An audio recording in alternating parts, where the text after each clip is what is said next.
सुंदर ध्यान उभे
थोड़ा ना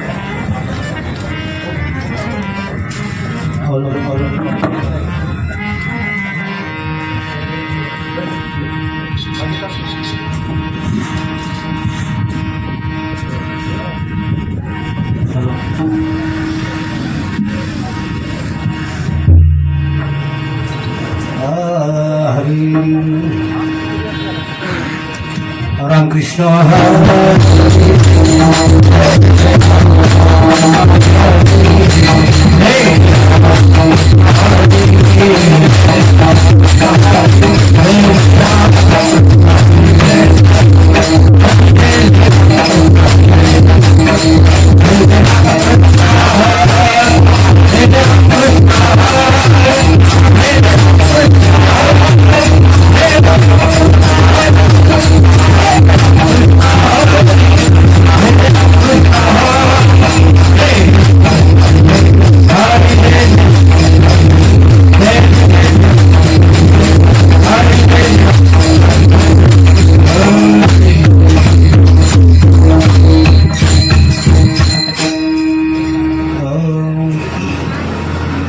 पाहता लोचने सुख झाले हो साजनी सुख झाले हो साजनी सुख झाले हो साजनी पाहता लोचने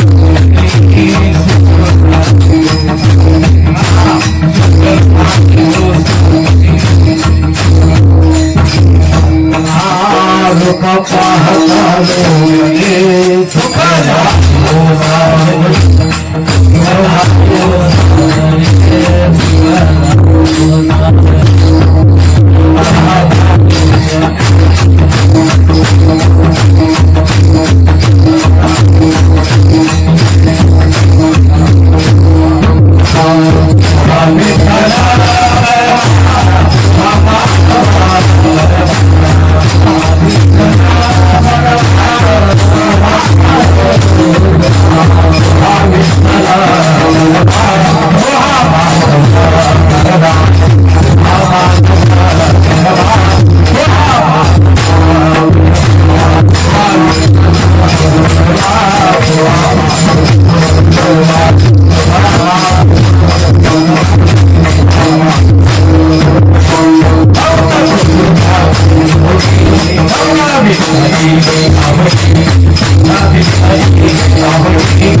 देहवाणी पुण्यवंत देहवाणी पुण्यवंत वाणी प्रभो देहवाणी पुण्यवंत देहवाणी पुण्यवंत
पवित्र तो देह वाणी पुण्यवंत जो वदे अच्युत सर्व काळ याच्या चिंतने करतील दोषी जळतील राशी पातकांच्या गायती मुरली वेगळे अनेक वैकुंठ नायक दयाकंठी तयाच्या चिंतने तरतील दोषी जळतील राशी पथकांच्या तुका म्हणे देव भक्ताचा संगम तुका म्हणे देव भक्ताचा संगम तेथे ओघनाम त्रिवेणीचा दयांच्या चिंतने तरतील दोषी जळतील राशी पातकांच्या विठाला विठाला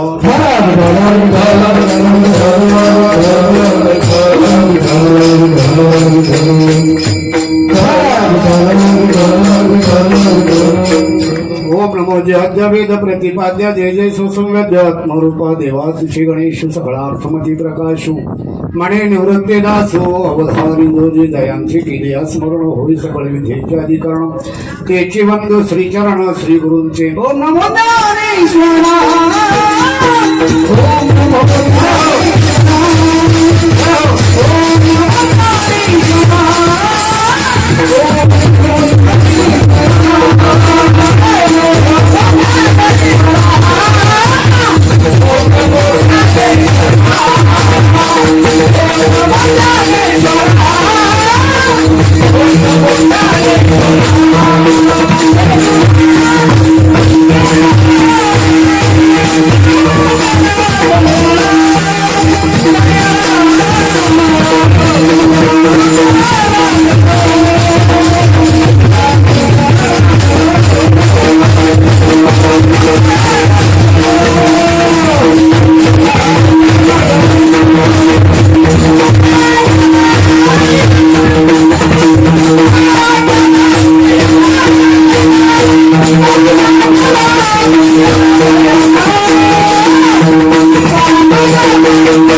पंढरीच्या देवराया पंढरीच्या देवराया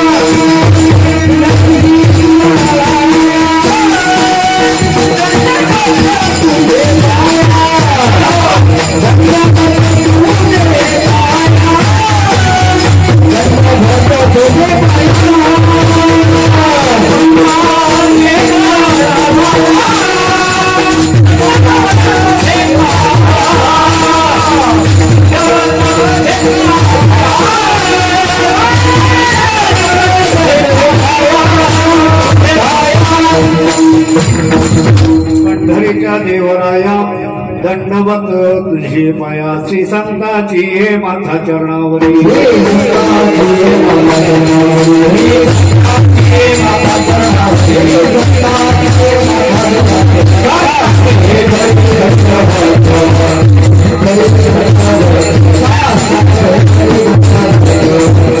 संताची माथा चरणावरी साष्टांग हे करी दंडवत माझी वाणी तुझे वर्णे गुणना आईशे देई प्रेम काही काळ प्रस्तुत आज या ठिकाणी मौजे इंदेवाडी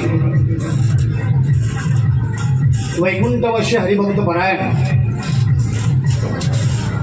अंतकरणामध्ये साधू संतांच्या विषयी जिव्हाळा असणारे आल्या गेलेल्याच्या तहानभूक जाणणारे वैकुंठवश्य हरिभक्त परायण भानुदास दादा विठ्ठलराव वडसकर यांचं आज प्रथम पुण्यस्मरण विठ्ठल विठ्ठल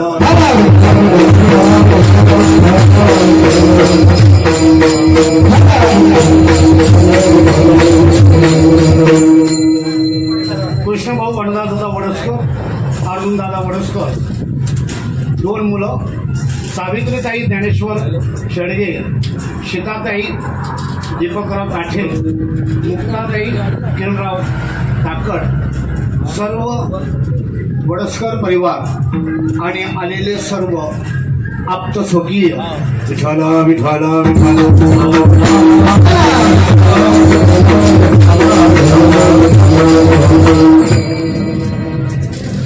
आज तुम्हा संत जनांच्या माता भगिनी बालवृद्धांच्या तपवृद्धांच्या ज्ञानवृद्ध अनुभव वृद्धांच्या सेवेसाठी निवडलेला अभंग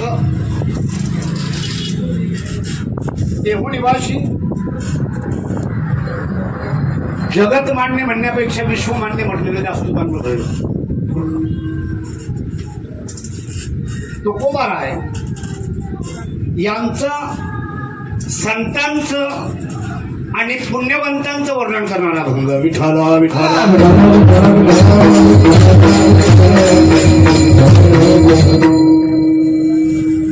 पुण्यस्मरण याच्यासाठी सांगितलं गेलं. वार्षिक उत्सव साजरा केला जातो. एक वर्षाने येणारा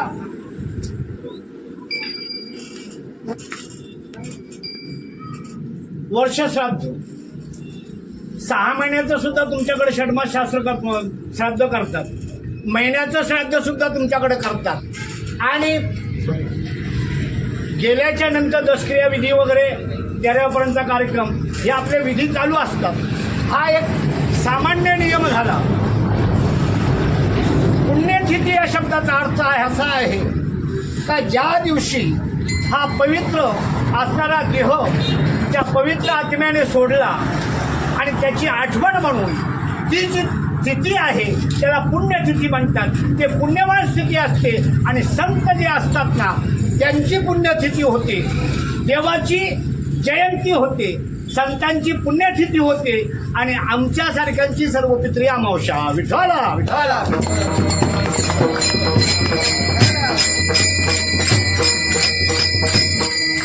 सांगितलं. बापाचं कर्तृत्व चांगलं असेल, बापाचं कर्तृत्व जर चांगलं असेल तर मुलं बाळ पाठीमागं आठवण ठेवतात. पण बापाचं कर्तृत्व जर व्यवस्थित नसेल तर मुलं सुद्धा बाजारात नाव सांगत नाही बापाचं. एक ठिकाणी सांगितलंय, बाप पतंग बेटा घोडा, आपण ज्यादा नाही लेकिन थोडा थोडा. विठाला विठाला त्या कार्यक्रमानिमित्त भजन पूजन करावं, कीर्तन करावं, प्रवचन करावी, अन्नदान करावं, जेणेकरून गेलेल्या ते आपण ज्यांना म्हणू पवित्र आत्मे जे आहेत त्यांना त्या ठिकाणी शांती लाभावी. खऱ्या अर्थाने सांगितलंय किती तुम्ही व्यवस्थित जेवायला घालता. काही लोक म्हणतात आमच्याकडे तेवढं काही साधन नाही आहे करायला, बापाची पुण्यतिथी करायला, पाठीमागं काय राहिलेलं नाही आहे. मग काय कर बाबा, कोणी आला एखादा 4 लोक बोलव आणि त्यांना जेवायला घाल. पण त्याच्यात पण आम्हाला जमत नाही. अजून कोणीतरी येणार अतिथी एखादा बोलव त्याला जेवायला घाल, ती सुद्धा आमची ऐपत नाहीये. मग काय करायचं? त्यांनी सांगितलंय दक्षिण दिशेला जावं आणि त्या ठिकाणी पाणी घ्यावं आणि पाणी असं त्या पितरांच्या नावानं उडवावं आणि सांगावं हा हे तुम्हाला आम्ही तुमचं श्राद्ध करतोय. त्याच्याने सुद्धा आपले पूर्वज तृप्त होतात. एवढी गोष्ट असते. कारण आपले पूर्वज जे आहेत ना आपल्याकडून काहीतरी मागत असतात आणि त्याच्यासाठी वार्षिक श्राद्ध, पण त्याच्या पलीकडे जाऊन दरवर्षी पुण्यतिथी वडिलांची साजरी करावी. कारण बाप जो आहे ना बाप गेल्याच्या नंतर बाप करतो. बरं का, मला विचार सांगायचे आहे, आई जरी किती मोठी असली, आईच्या डोळ्यात पाणी येतं म्हणून आई प्रेमळ आहे असं आपल्याला वाटतं. पण बाप जगासमोर रडू शकत नाही. पण बापा एवढं मुलावर प्रेम सुद्धा कोणी करू शकत नाही. तुम्हाला एक गोष्ट सांगेन मी, आपण जीवनामध्ये आई जर चांगली असली, आई जर पुण्यवान असली तर त्या आईच्या कुशीमध्ये सात्विक लेकरं जन्माला येतात. आई जर पवित्र असली, आई जर सात्विक असली तर आईच्या कुशीमध्ये पुण्यवान नवे सात्विक परमार्थिक पुरं जन्माला येतात.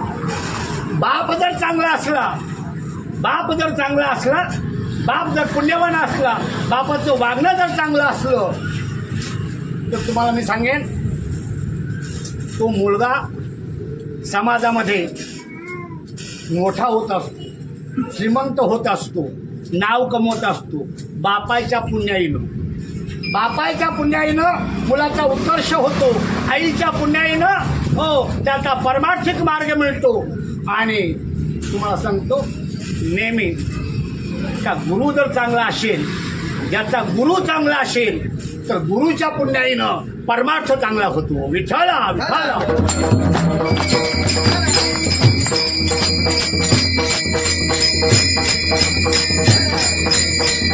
ऐकायला येते ना तुम्हाला सगळ्यांना बरोबर?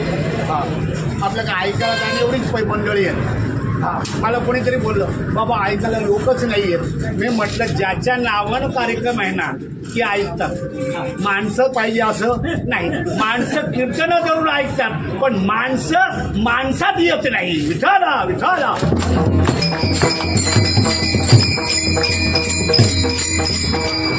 बापाच्या नावानं अन्नछत्र घालावं. चांगलं जेवढं जेवढं करता येईल तेवढं बापाच्या नावानं. पण काही एवढे कंजूस असतात, एवढे कंजूस असतात बरं का.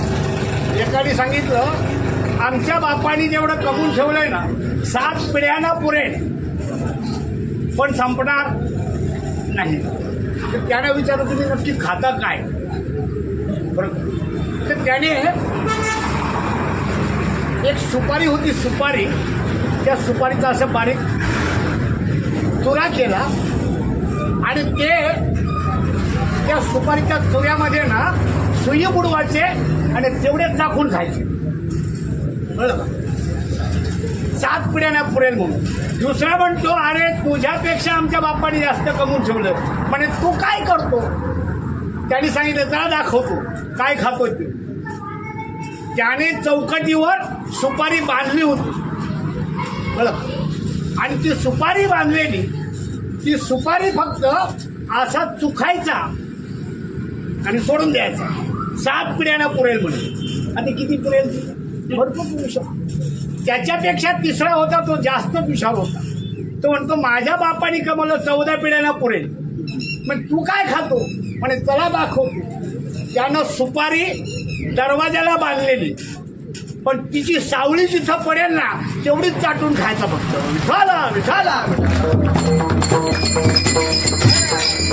आणि म्हणून सांगितलं दान धर्म करताना ना आमच्या अंगावर काटा उभा राहतो, अंगावरचे केस उभे राहतात. ज्ञानोबाराय सांगतात सायाशे करीशी प्रपंच दिननिशी, पण हरीशी ना भजशी कवण्या गुणे. माणूस आहे ना पैसे कमवताना एवढे पैसे कमवायचा प्रयत्न करतो, पण ते पैसे खर्च करण्याची जर वेळ आली तर आमच्या अंगावर काटा उभा राहतो. सांगितलंय जीवनामध्ये दान केल्यानं हात पवित्र होता. हस्तो पवित्र यदि दान पुण्य, हात दानाने पवित्र होतात. पादो पवित्र यदि तीर्थयात्रा, पाय तीर्थयात्रेने पवित्र होतात. आणि हृदय पवित्र, वाणी पवित्र यदि नाम घोषे, आणि हृदय पवित्र यदि ब्रह्मनिष्ठा. विठाला विठाला.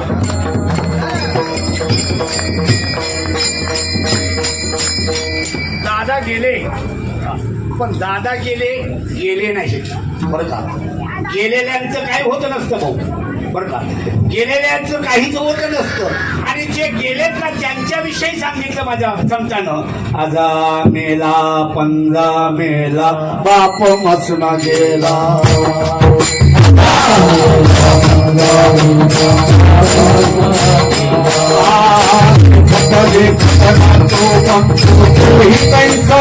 झाला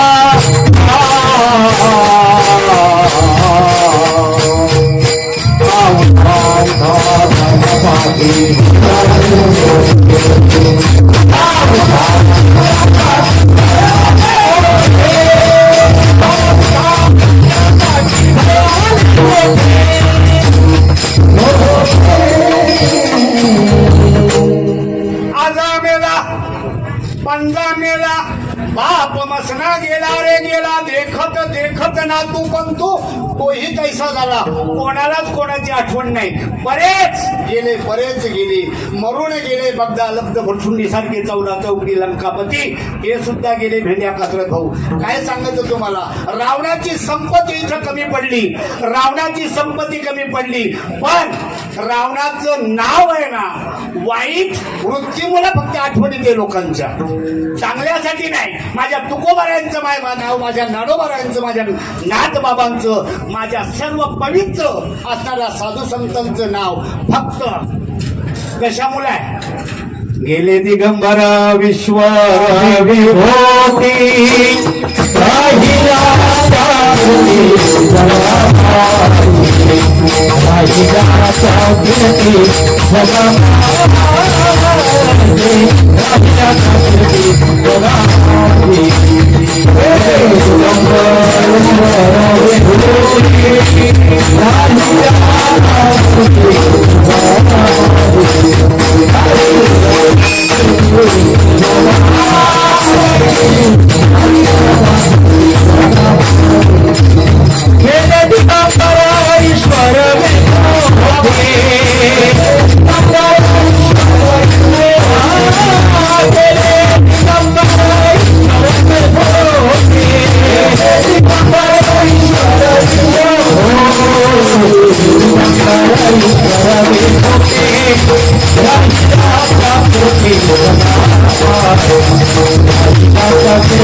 म्हणे एका मरणाची सरी उत्तमाची उरे कीर्ती मागे. बघा आज तुम्ही लोक आलात ना मला जास्त आनंद आहे बरं का. विचार करायचा आहे आपल्याला. मला एक तुकोबारायांच्या अभंगाच्या ओळीची आठवण येते. आणू रेणू या थोकडा तुका कसं बोलायला कसं वाटतं आपल्याला. किती सोपं वाटतं ना.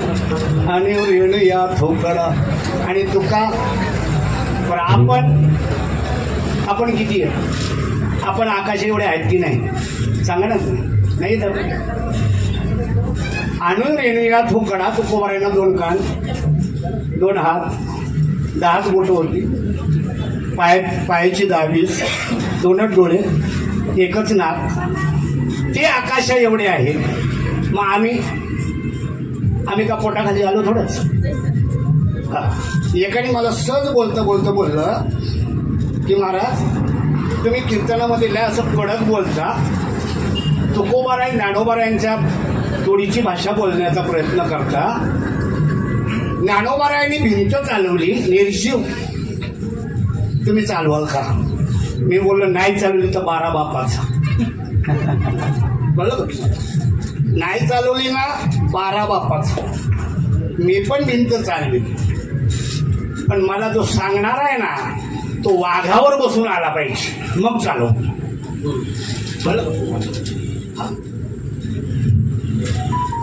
जीवनामध्ये आपल्याला आपली किंमत ओळखता आली पाहिजे. आपल्याला आपली किंमतच नाही हो. काही लोक कुठे जन्माला आले ना कधी मेले याचा सुद्धा पत्ता नाही. किडामुंगी सारखी लोक म्हणतात. किडामुंगी सारखी कधी आले जन्माला कधी मेले कळतच नाही. आपल्याला जन्माला येण्याचं काहीतरी प्रयोजन आहे काहीतरी कारण आहे. विनाकारण आम्ही आलेलो नाही का. विनाकारण आलो नाही ना. विनाकारण आलो काहीतरी कारण आहे. हो जन्माचे ते मुळा पाहिले शोधून दुःखाचे कारण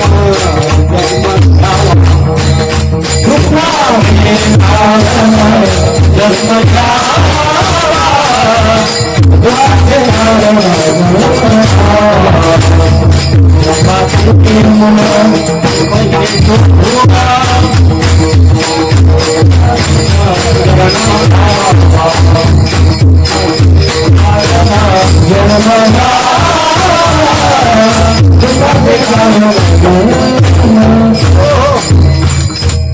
जन्माचं मूळ आहे, फक्त दुःख भोगण्यासाठी आलो आपण. बरं, बऱ्याच लोकांना असं कुठल्या पद्धतीचा विचार आहे त्यांच्या मनात मला माहिती नाही, पण त्यांना असं वाटतं इथं सुख भोगायला आलो.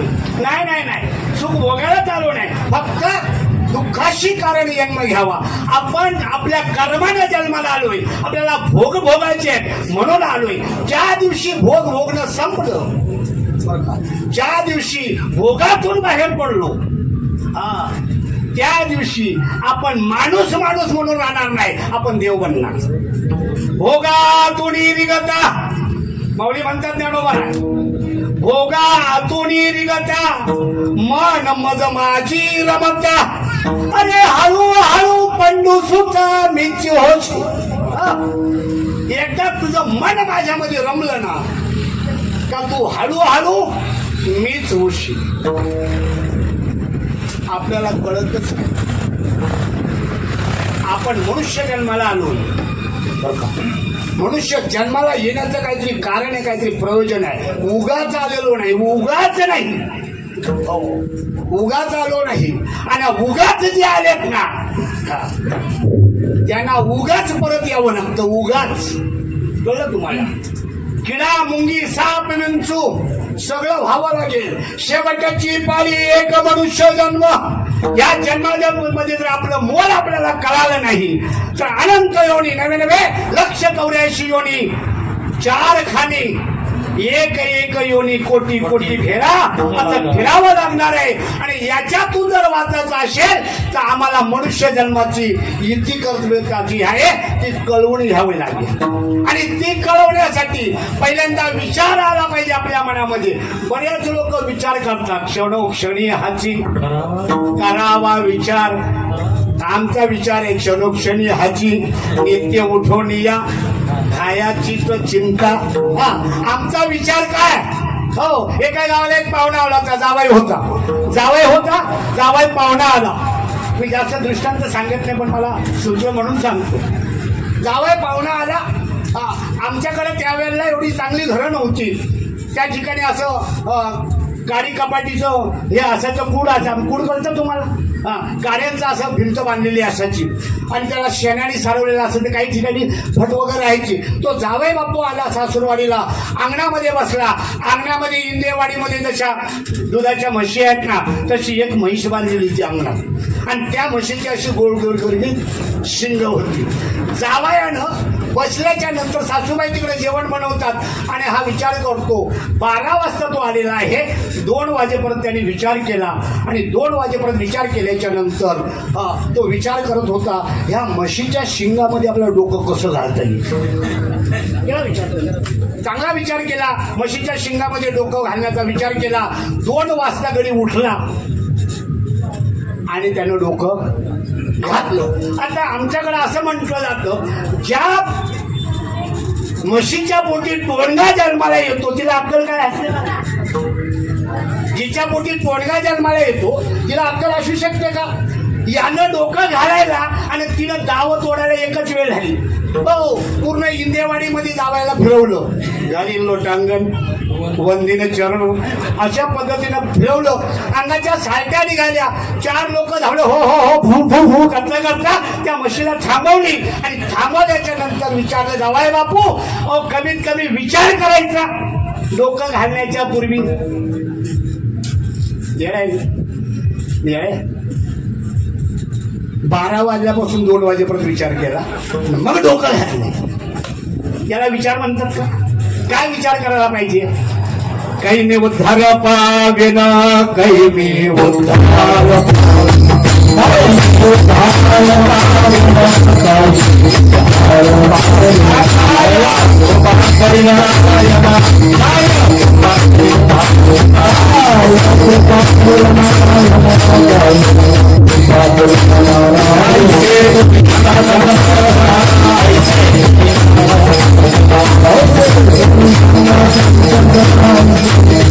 Thank you.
याचे हा काही मी उद्धार पावेन काय कृपा करील नारायण आयशे तुम्ही सांगा संतजन करा समाधान चित्त माझे काही खंड येईल कर्म पारू शेल धर्माधर्म कैशेनी हे कळेल वर्म म्हणून जीवातील काही मी उद्धार माझा उद्धार कधी होईल माझ्यावर देवाची कृपा कधी होईल हे तुम्ही सांगा संतांना काय विचारावं बोरला पाणी लागेल का हे संतांना विचारायचं का एक दिन मला म्हणे पाऊस पडेल का हो महाराज लोक माझ्या बापाचं नोकर आहे तू जी सत्ता भगवंताच्या हातामध्ये आहे त्या सत्तेला तुम्ही आव्हान देऊ शकत नाही तुम्ही फक्त तुमच्यासाठी विचार करू शकता आणि तो विचार म्हणजे आपल्या उद्धाराचा विचार आणि आपला उद्धार हो गल्ली बोलातला आमच्यासारखा महाराज नाही करणार का करेल हा आमच्यासारखा गल्ली बोलातला महाराज आपला उद्धार करणार नाही जेव्हा त्याच्यासाठी आम्हाला कोणीतरी साधू शोधावं लागेल तिचे माझे हित करीती सकळ देणे हा गोपाल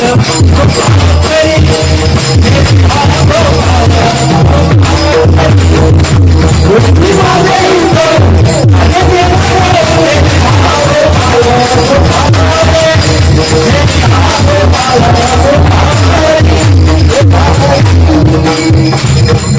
संतांच्या शिवाय आपलं हित कोण करणार नाही संतांच्या शिवाय जागा नवे नवे जीवाचं हित फक्त संतांना माहिती घेऊन आले संत आणि हित जगात संत जगाचं हित घेऊन आले आणि हिताशिवाय संत काय सांगत नाही सांगतो तुम्हाला सांगतो बरं का ज्ञानेश्वरी भागवत अभंग गाथा हे जीवाचं हित करणार आहे ते आपले गुरुच आहेत पण ते मूक गुरु आहेत मूक आहेत बरं का ते सांगणार नाही ते फक्त सांगतं त्याच्यातला अर्थ तुम्ही समजून घ्यायचा समजलं तर बरं नाहीतर गाथा पारायण करून ज्ञानेश्वरीची पारायण करून हो आणि कीर्तन करून माझ्यासारखे महाराज नरकाला चालले तो काय करतं त्यांचं काय करायचं साधू संतांचा परमार्थ जर रीतीप्रमाणे मेथडप्रमाणे जर समजून घेतला नाही तर आयुष्य फुकट जाणार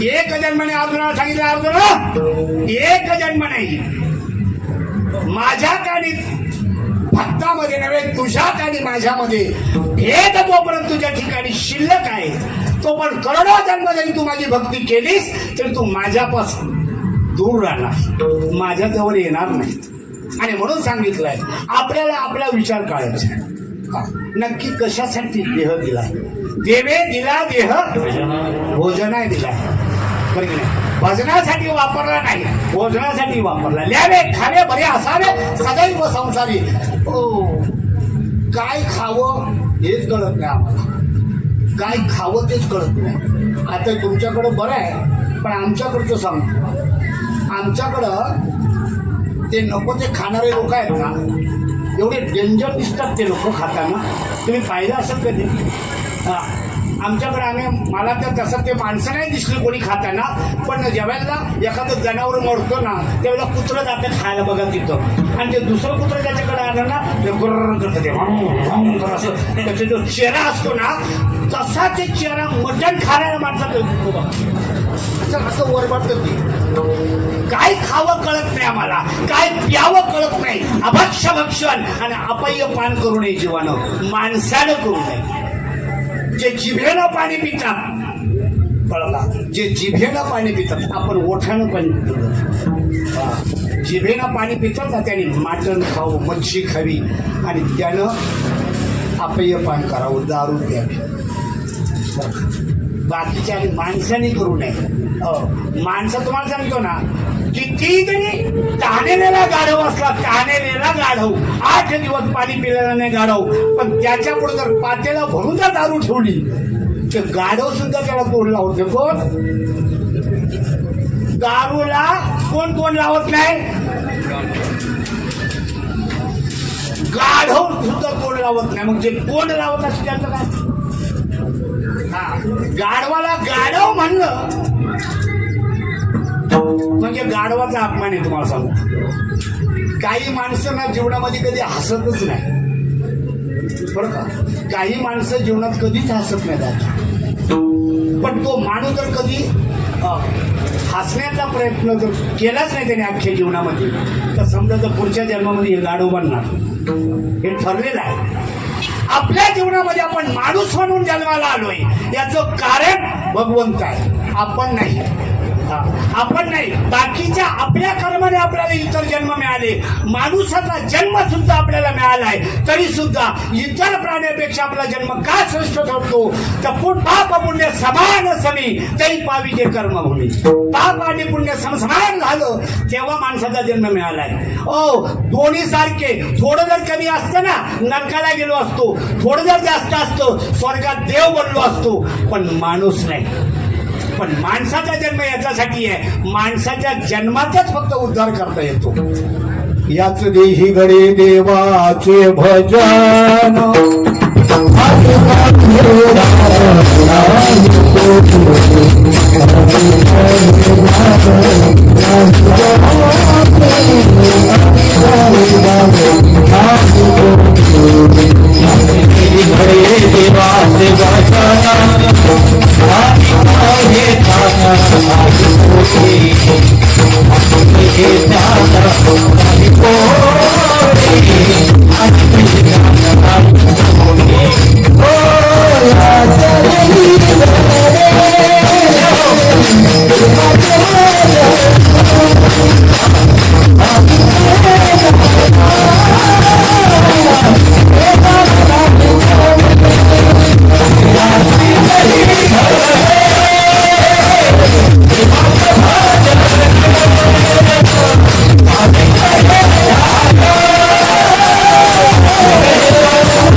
देवाचे भजन. आणि काही हे ज्ञान नाही कोणी. इंदेवाडीतले काही लोक कोण कोण आहेत, तुम्ही इंदेवाडीतले आहेत ना बाई, तुमच्याकडे सारवता का आणणं, कोणत्या शेणाने सारवतं, गाईच्या म्हशीच्या ना. आपला नाना शिरा भात खातो, जिलेबी खातो, चांगलं चांगलं खातो, त्याच्या शेणाने सारवलं तर नाही चांगलं. बघा बघा, नाही चांगलं. बघा ना, गोड गोड खातो, चांगलं चांगलं खातो, मग त्याचं शेण चालत नाही ना, गाईचं आणि म्हशीचं चालतं, बरोबर. मग आता तुम्हाला मी दादा विचारतो, गाईचं शेण सारवायला चालतं, म्हशीचं शेण सारवायला चालतं, नानाचं शेण सारवायला चालत नाही. पण नाना लायकीचं आहे का म्हैस लायकीची, गाय लायकीची? सांगायचं बोलायचं. कीर्तन प्रवचन म्हणजे उघड्या बाजारातल्या शाळा आहेत. इथं श्रोत्यांना विचारावं किती ज्ञान आहे याच्यासाठी नाही, आम्ही जे सांगतोय कीर्तनकार ते त्याच्या डोक्यापर्यंत पोहोचलंय का हा महत्वाचा विषय.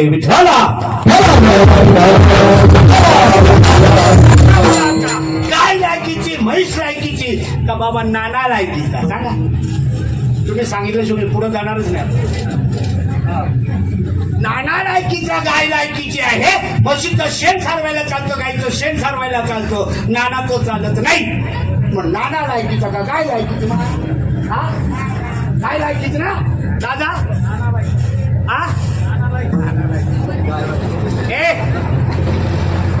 वरच्या वर्गातल्या लोकांनी नाही सांगायचं, आहे की नाही. पहिलीच्या दुसरीच्या पोरांचा प्रश्न येतो, कळे की नाही. गाय लायकीची नाहीये, म्हशीचं शेण गायचं शेण सारवायला चालत जरी असलं काही रकम आहे, तरी सुद्धा गाय लायकीची नाही, नानाच लायकीचा आहे. कारण गाय नामस्मरण करणार, नाना नामस्मरण करू शकतो, कळलं का. शरीर उत्तम चांगले, शरीर उत्तम चांगले,